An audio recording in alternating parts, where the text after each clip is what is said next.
Thank you. I am going to speak in French. Okay? Mesdames et messieurs, chers collègues, ma présence ici parmi vous témoigne de mon soutien constant dans le temps pour soutenir évidemment l'opposition démocratique iranienne, mais également soutenir ces femmes iraniennes. Évidemment, à l'occasion de ce 8 mars, je suis ravie d'être ici avec vous pour soutenir évidemment ce mouvement populaire qui est né il y a quelques semaines, mais également pour soutenir les femmes iraniennes, des résistantes, des Amazones, qui se lèvent, qui sont debout, qui résistent pour lutter contre les violations systématiques, violentes et flagrantes des droits humains, mais également contre la dictature religieuse et aussi contre l'oppression et la répression violente dont elles sont systématiquement la cible. Ce sont des victimes, mais pas des victimes, des résistantes pour moi. Évidemment, elles se battent pour la liberté, la démocratie, mais également pour l'égalité.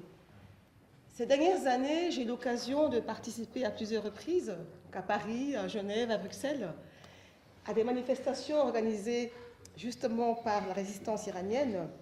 Et je vois à quel point ces femmes sont une force de changement, à quel point les femmes sont le moteur indispensable dans la lutte contre l'intégrisme islamique.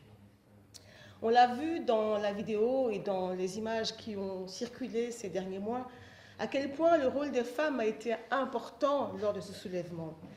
Les femmes ont montré qu'elles ne veulent plus de ce régime. Elles ont montré qu'il faut dire stop. Elles ont montré qu'elles n'ont pas peur, que la peur a changé de camp.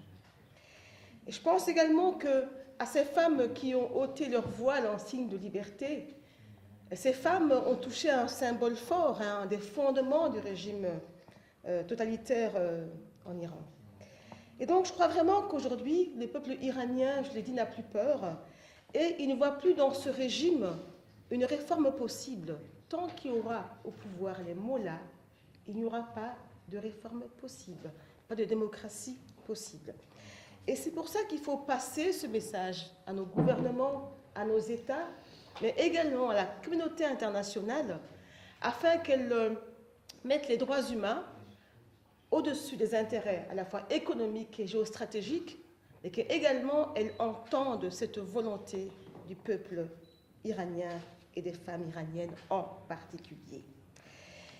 Et donc, je pense que, à ma connaissance, l'opposition iranienne conduite par Mariam Rajavi est une opportunité, une chance extraordinaire pour mener l'Iran à un régime plus stable, plus juste et surtout démocratique.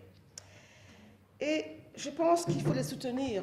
Il faut soutenir également ce combat pour un Iran libre, démocratique, pluraliste, et également arrêter la complaisance avec les régimes théocratiques, les dictatures qui oppriment le peuple. Et vous savez, je pense et j'espère vraiment qu'il y aura une femme à la tête de l'Iran. Ce n'est pas une utopie, mais Lamartine disait que les utopies ne sont parfois que des vérités prématurées. Donc je crois qu'on peut rêver que le rêve pourra être une réalité.